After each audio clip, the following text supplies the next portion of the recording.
Good morning, guys. Let us recap the previous class. Okay, in the previous class, we have started our discussion related to the different cloud providers, guys. First, we have discussed Amazon Web Services. In that particularly EC2, we have discussed. Okay, and just briefing about S3. Okay, and the other services we have discussed in the first provider, that is Amazon Web Services, guys. The next one is Google Cloud Platform. Okay, it is a cloud from the Google, guys. Normally, we are using the different services from the cloud, like Google search engine, Gmail, and the YouTube. All these are comes under Google, guys. Okay, it uses some storage, guys. The same storage. If you went for the Google Cloud Platform for application development, means our content will be saved in a location where all the different services from the Google that uses, guys. The same thing, right, guys? Internally just the same space for the both Google different service providers, and if you want to place any application in the Google cloud platform, that is also placed in the same location, guys. Okay, right, guys.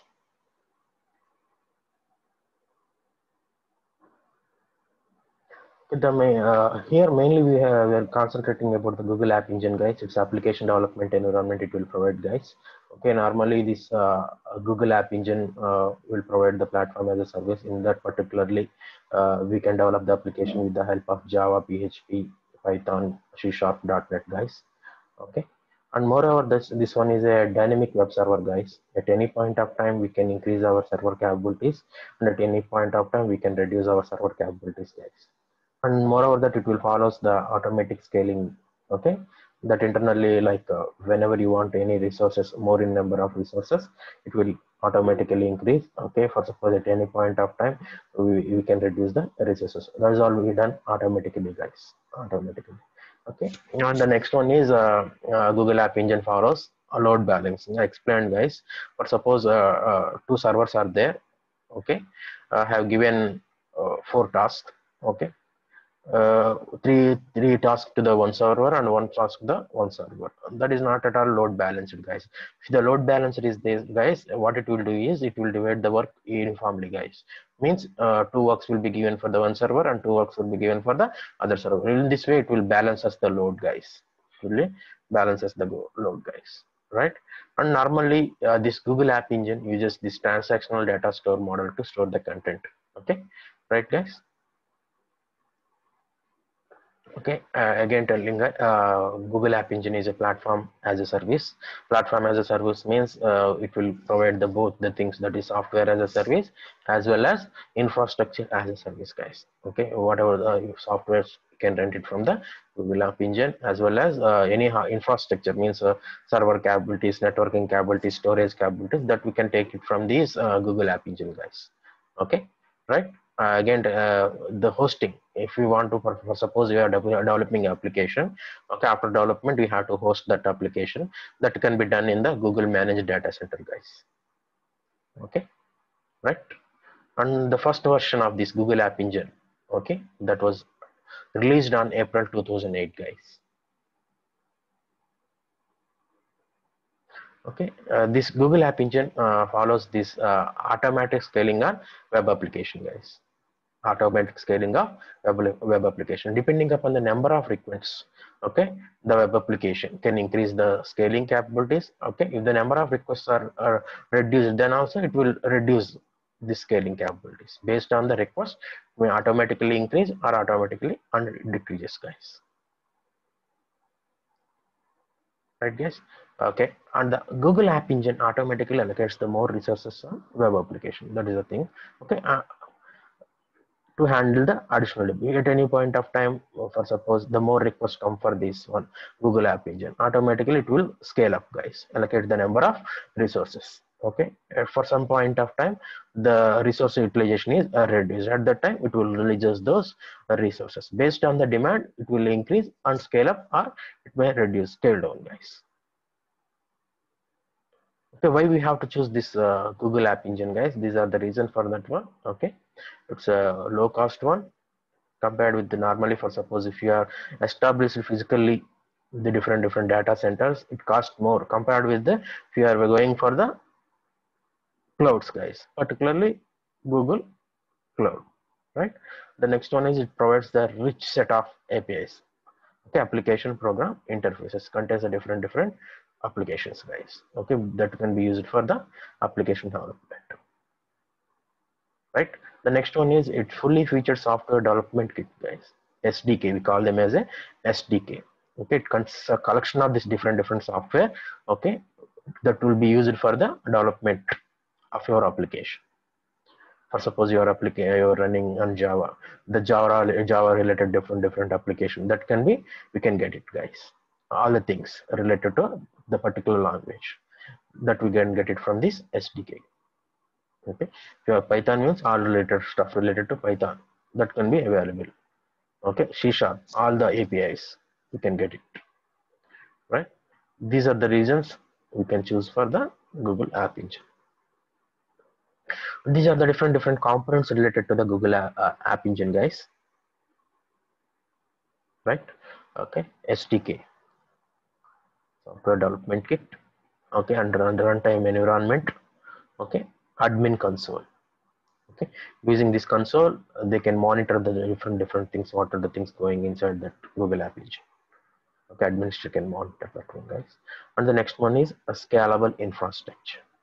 Okay, scalable means can scale up or we can scale down different infrastructural parts like hardware parts. These are the different components related to the Google App Engine, guys. Okay, coming to particularly SDK. Okay, it contains different things that okay, runs locally and easy deployment and managing the different versions, and provides different API also. Okay, it will provide the deployment after the application development. We have to deploy it, right? For that also it will provide SDK. Okay, and the runtime, for suppose you have developed one application, we have to run that application, right? For that it uses this SDK to run that application. Okay, and manages different versions. Okay, for suppose normally, guys, the project running, it takes years for development. Okay, for that time they will manage in a different version for 1 month. Okay, it will release one version. Okay, the second version likewise it will release in the different versions. Okay, those also you can manage easily with the help of this SDK that is inside the Google App Engine. Okay, the languages we can run with the help of this Google App Engine are Java, Python, and C# is there. Okay, different languages we can run. Okay, with the help of this Google App Engine, we can develop application with the help of this. Okay, right? Python, Java, C#. Okay. Okay, guys, this is the architecture related to the Google App Engine, guys. Okay, contains mainly three things, that is client capabilities, cloud services. The next one is support services, guys. They combinedly we can integrate, we can perform as a cloud architecture, guys. Okay, the client capabilities coming to different things, that is mashup editor, Google Gears, and Google Gadgets, and some other things. Okay, likewise the cloud services also having the different things like the Google things. 1 minute, guys. మేము ఒక half an hour పడుతుంది class.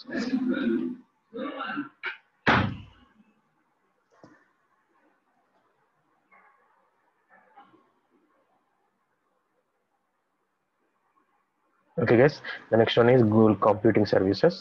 Okay, the third one is different support services, guys.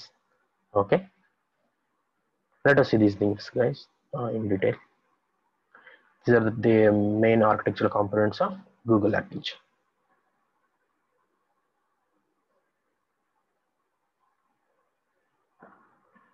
Okay, guys, in that particularly that is Google Gears. Okay, by using with the help of this one we are able to create more powerful web applications. Okay, it's a utility software, guys. Okay, Google Gears. The next one is mashup editor, guys. It's at one particular type of editor. Okay, with the help of this one we can able to find out the syntaxes easily. Okay, and it will highlight those syntaxes also. But nowadays we are not using this one, guys, this mashup editor that is related to the Google App Engine.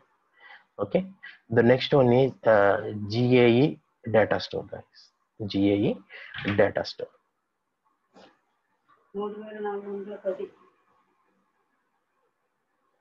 Okay, GAE data store, guys, it's related to cloud data store. Okay, it uses the NoSQL data store, guys. Okay, particularly where we use this one NoSQL, guys, for a big huge amount of data you want to store, then we can go for this NoSQL. Particularly, the content will be distributed in different location, guys. If you with the help of this NoSQL. Okay, for you storing the huge amount of data, we can go for this one NoSQL, as well as the content will be distributed among the different. Okay, contributed the content will be distributed among the different geographical location. That is why it's a distributed thing, guys. Right?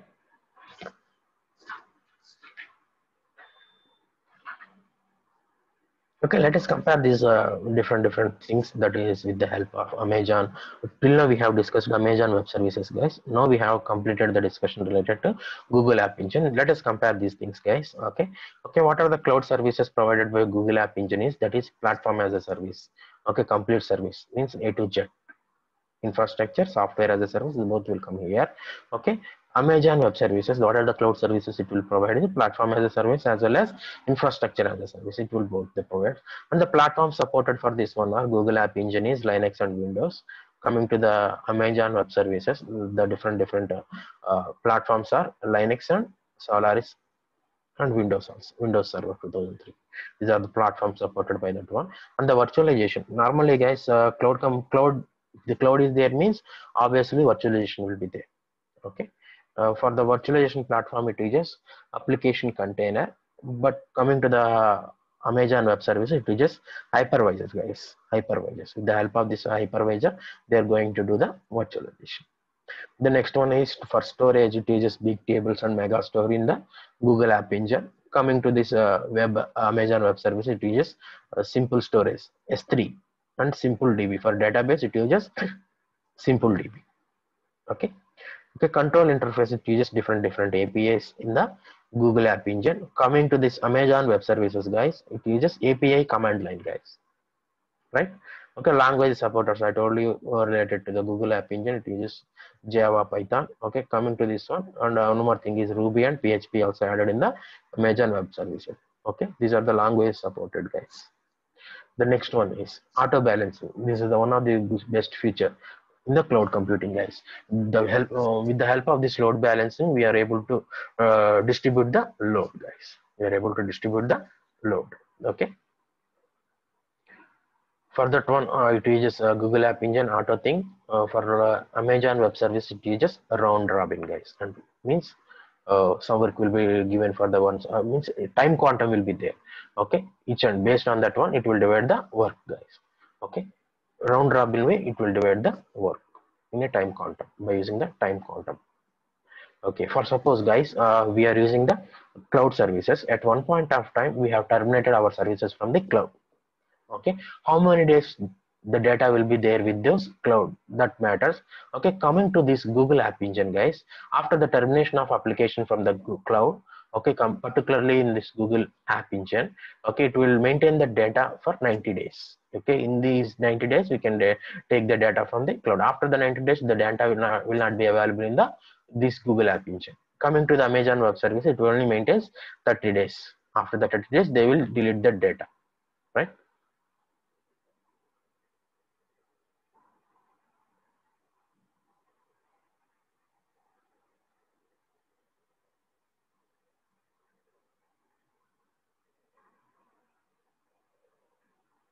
Okay, guys, till now we have discussed about that is first one is Amazon Web Services. We have discussed about the different things, that is EC2. Okay, that is like a virtual machine. Next S3 for storage and the different services.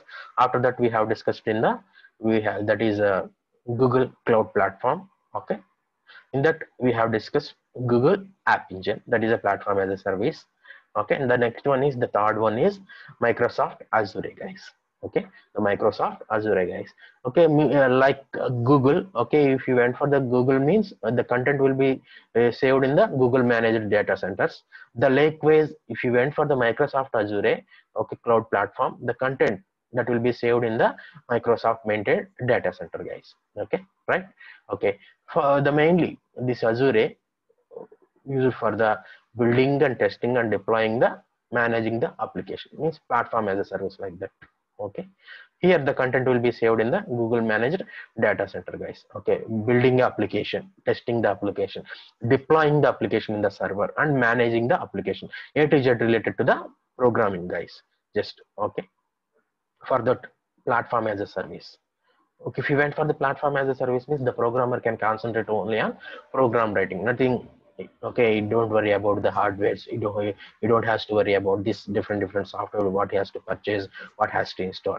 Okay, all the things, if you went for this cloud Azure, okay, everything is done by the help of Microsoft Azure. Okay, particularly building the application, testing the deploying, and managing the application. Then the content will be saved in the Microsoft maintained data center, guys. Microsoft maintained data center, guys. Okay, guys. Any cloud, guys, any cloud. Okay, it's all the things are dynamic in nature. At any point of time, we can expand the cloud services. At any point of time, we can reduce the cloud services. Okay, for suppose I have used one service for 100 days. Only I have to pay the for 100 days. Nothing, no more than no more than that 100 days, guys. Just we have to pay for suppose 10 rupees cost for the server. Okay, right? 100 days, 100 into 10 rupees, only 1000 rupees I have to pay, nothing more than that, guys. Okay, so cheap, right? All the clouds will applicable for this one, guys. Okay, with the help of this Microsoft Azure, it will give the freedom to build the and manage and deploy the application. Okay, in a massive way, guys. We can develop the very big application with the help of this Microsoft Azure. It will provide all the infrastructure facilities and software related things also.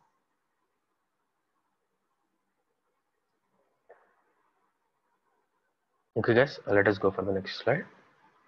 Okay, it will provide the software as a service.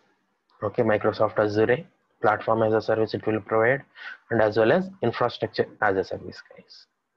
Okay, software as a service means taking the softwares from rental basis from the cloud platform, that we call them as a software as a, we can get the different application on rental basis. Okay, platform as a service means both softwares as well as hardwares we can take the rent from the cloud. Okay, if you take this one, infrastructure means it will provide only hardware components. For suppose I need some server capabilities, then I can go for this Azure, and I will take this infrastructure as a service from the Azure, guys. Okay, and it contains the rich set of different tools related to the programming language, guys.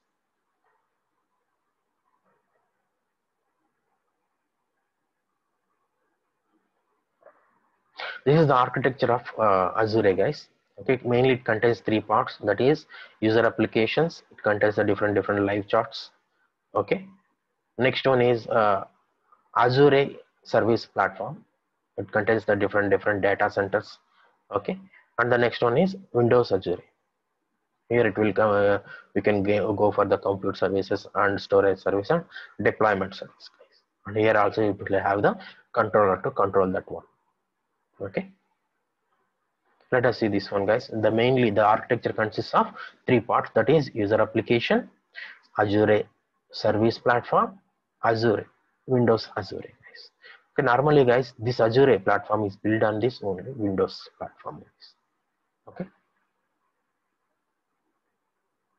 these are the main components related to this Azure, guys, that is user application, Windows Azure, Azure service platform.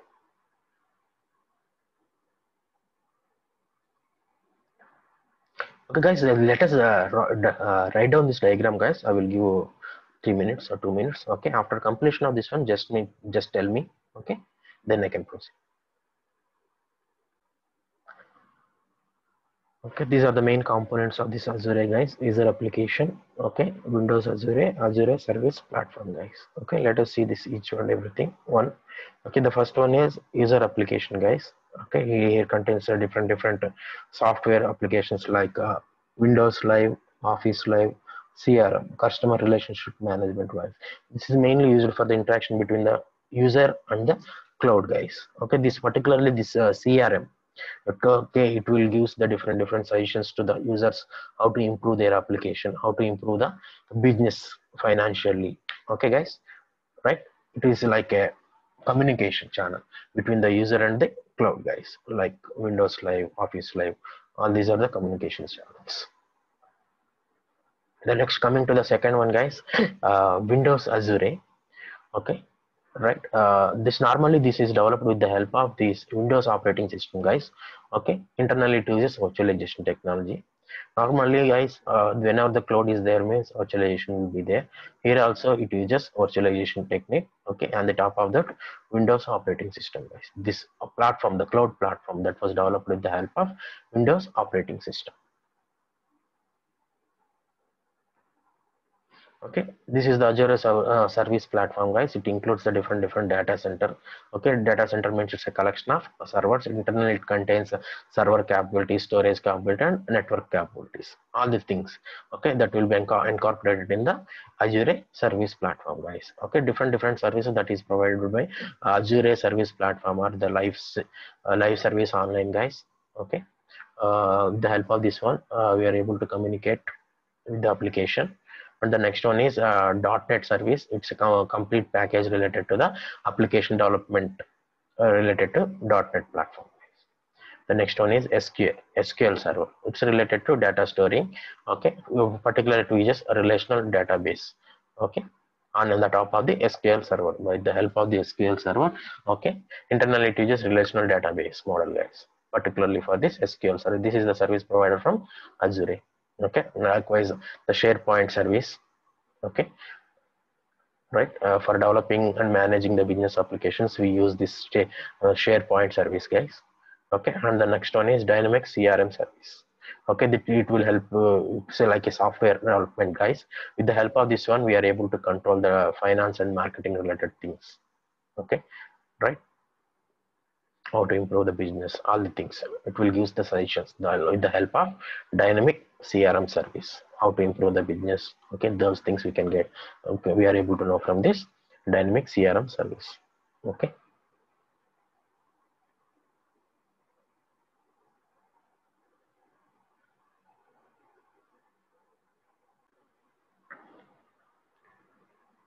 okay, till now platform providers is completed. Okay, we have discussed the different platforms like Amazon Web Services. Okay, and the next one we have discussed about Google Cloud Platform. After that, we have discussed about the last one, that is Microsoft Azure. Okay, the next one is, guys, resource management, guys. Cloud resource management. Cloud the resource management. This is internal to the cloud, guys. How the resources will be managed. Like for suppose I need some computing capability, how they will allocate those computing services. Storage, I need some storage service, how they will allocate. Okay, how they will maintain, how they will manage. I need some networking capabilities, how they will allocate. All the things that matters in the cloud resource management, guys. It contains a different set of the resources. Okay, like computing facilities, storage facility, networking facilities, how they are managed. Okay, that will matter here, guys, to meet the performance objectives.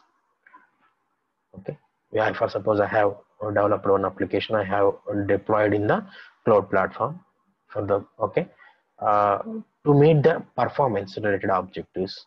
Okay, they have to scale up or scale down the different resources like networking or computing or anything, storage things. Okay, to meet those objectives related to performance, they have to scale up sometime at the time. At some point of time, they have to scale down. All the things we have to, the resource management has to take care, guys. Let us go deeper into discussion related to this cloud resource management, guys. Okay, what is a resource management? Just a glance. True. The mainly concentration is related to the allocation of the different resource. That resource may be a computing or storage and networking things. Okay,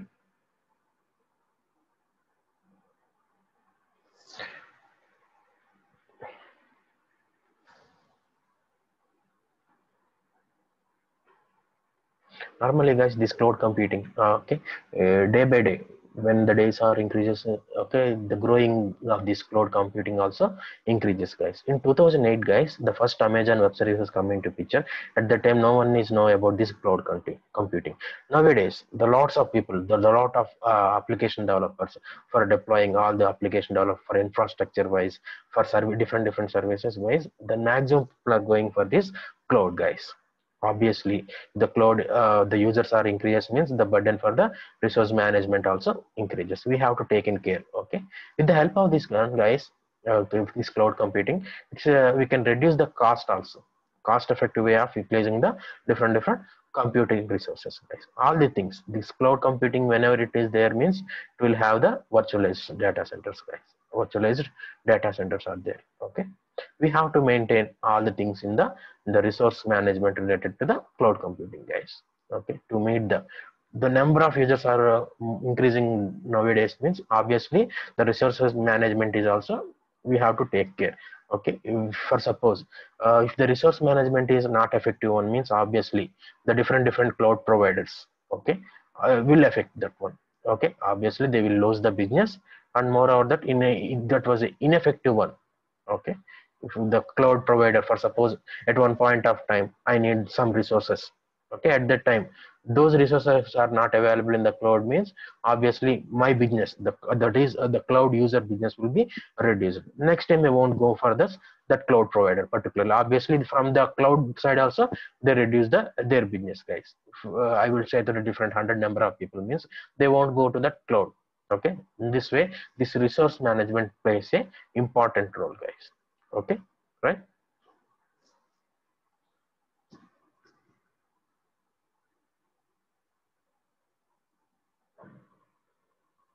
Yes, normally this cloud, day by day the number of users for this cloud also increasing. Obviously the number of users means increase means obviously the resources used by the users also has to be increased.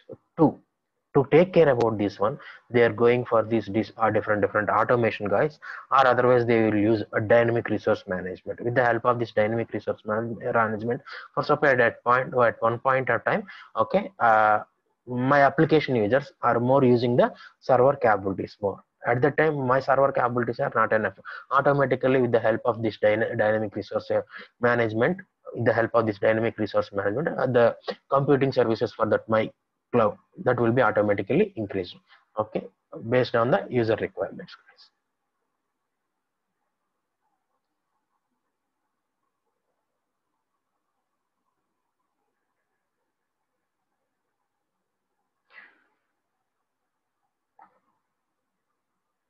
Normally, guys, there are different cloud based things are there. That is one is private cloud, public cloud, and hybrid cloud. We already discussed these things, guys. Okay, what is a private cloud, guys? Private cloud means only within the organization. For suppose within the organization like CRD College of Engineering, that will comes under private cloud platform, guys. Okay, next one is public cloud means anyone can access that public cloud facility, guys. Okay, different organization will access this the cloud one. The next one is hybrid means it is a combination of public as well as private cloud, guys. What is meant by private means only within the organization, outsiders cannot access those data in that is there in the private cloud. Okay, public cloud means anyone can access this combination. We call them as a hybrid cloud, guys. Hybrid cloud. Okay, uh, for those things also where different computing strategies are there related to the resource management, guys. Okay, for particularly for private cloud means one type of strategy is there, and a hybrid cloud means one type of strategy is there for the resource management. Likewise for the public cloud, public means it will be accessed by everywhere. Okay, normally this Azure or Google Cloud or Amazon Web Services, all these things are a public cloud, guys, not the private clouds, not the private clouds, right?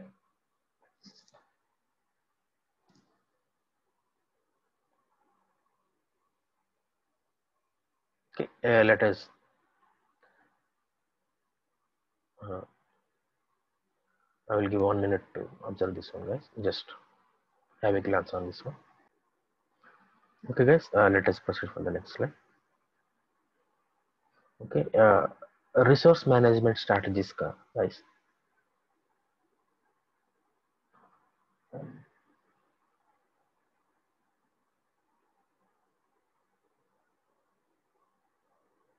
Normally, guys, for suppose I told you this example previously. Okay, I am using a cloud. Okay, I have developed one application and I have deployed that application for suppose Amazon.in. Okay. Okay, normally guys, Amazon.in they will maintain different big million days. At the days, okay, the number of users accessing that application is also very high. At that point of time, I have to increase the number of resources on those particularly big billion days. For suppose, okay, if for suppose they are unable to arrange those services to me, they are able to arrange those resources to me. At that time, what they happen is, guys, applications lose trust on myself, that is Amazon.in. Obviously that is an ineffective model, and moreover that is a we are spending lot of cost amount on that one, that is also so too expensive one for those services. Okay, they have to handle these type of the resources increasing dynamically also, guys.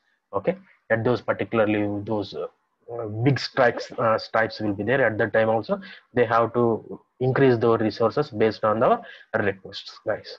Okay, if you are unable to do that one, means that will give negative impact on the provider of that cloud, guys. And non more than they will lose the number of users in the next coming days. Okay, they have to take care, that we call them with the help of resource management strategies, guys.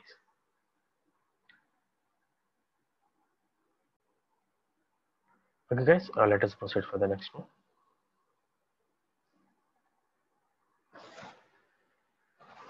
Okay, guys, normally this different clouds delivery models, like that is infrastructure as a service, platform as a service, and software as a service. Okay, these are the different delivery models. Infrastructure as a service means we can this cloud provider, if you went for this IaaS, means they will provide only infrastructure facilities, that is hardware components like server capabilities, okay, storage capabilities, network capabilities. Platform as a service means it will provide both the things, that is software as well as hardware component.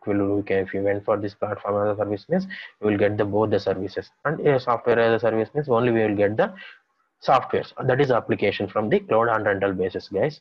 Okay, in this model, guys, that is resource management, they have to predict the spikes, guys. Okay, what is meant by spike means, for suppose at one point of time, that is particularly if you take the example of big billion days, at that time the number of users are accessing that website will be more. Okay, those things we have to predict the in future. Okay, that is these particular days. Okay, that for application need more number of resources. Okay, these the prediction, if you predict those number of for suppose if you predict those days, then what we will do is, okay, we will make the arrangements like that. Okay, at that time we will, for suppose on those days, we can increase the number of resources, like the number of bandwidth also we increase that for a particular day. Okay, and if you increase the bandwidth, then obviously what will happen, guys, the number of users that access that website also, there is no మనం ఆ website మనం ఈజీగా access చేసుకోవచ్చు అనమాట. మనం ఎక్కువ request వచ్చినా సరే no problem, right? Okay, we have to predict these spikes, guys. Okay, in advance. If you predict those spikes means obviously we will arrange the resources on those particular days. Okay, for example, big billion days, at that time the number of users are accessing that website will be more. Okay, we have to predict, then means we will make the necessary arrangements on those days, guys. Okay, these are okay. Likewise there are different this is a planned one, guys. Likewise they will have the different unplanned spikes also. Okay, we cannot predict at the time also, we have to arrange those resources with the help of resource management, guys. Okay, planned spikes also we have to take care, as well as unplanned spikes also. Okay, when we are going to handle these planned and unplanned spikes, guys, for suppose if you have the vast infrastructure there with you in the cloud. Okay, computing facilities wise, storage facilities wise, network facilities wise. Okay, if you have the huge number of infrastructure is there with your cloud, then obviously we can manage these spikes, that is planned spikes as well as unplanned spikes, guys.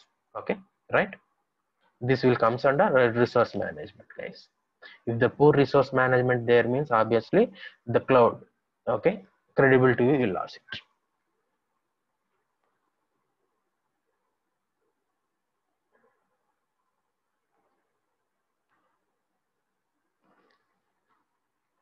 Okay, guys, have a glance on this one.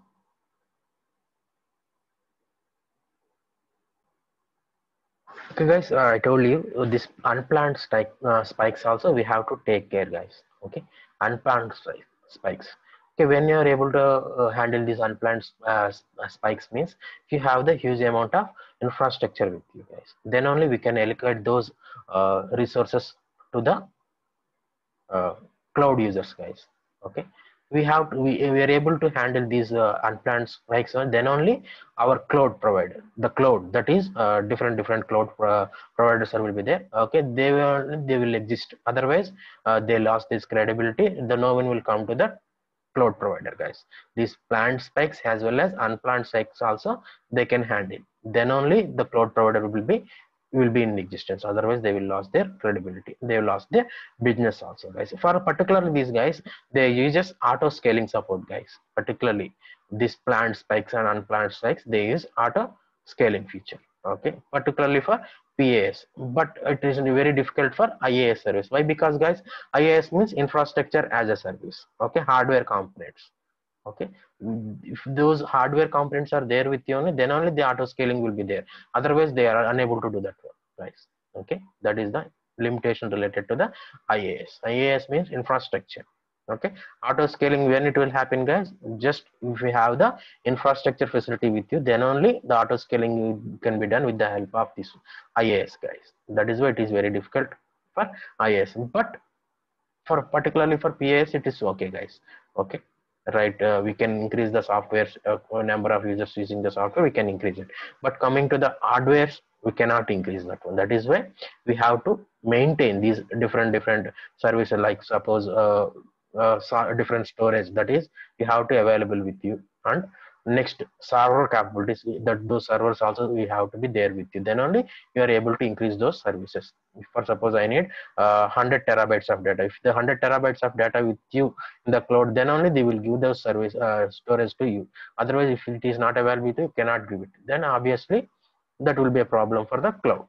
Okay, they lost their credibility, guys.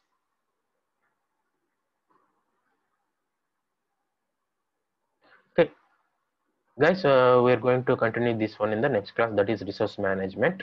Okay.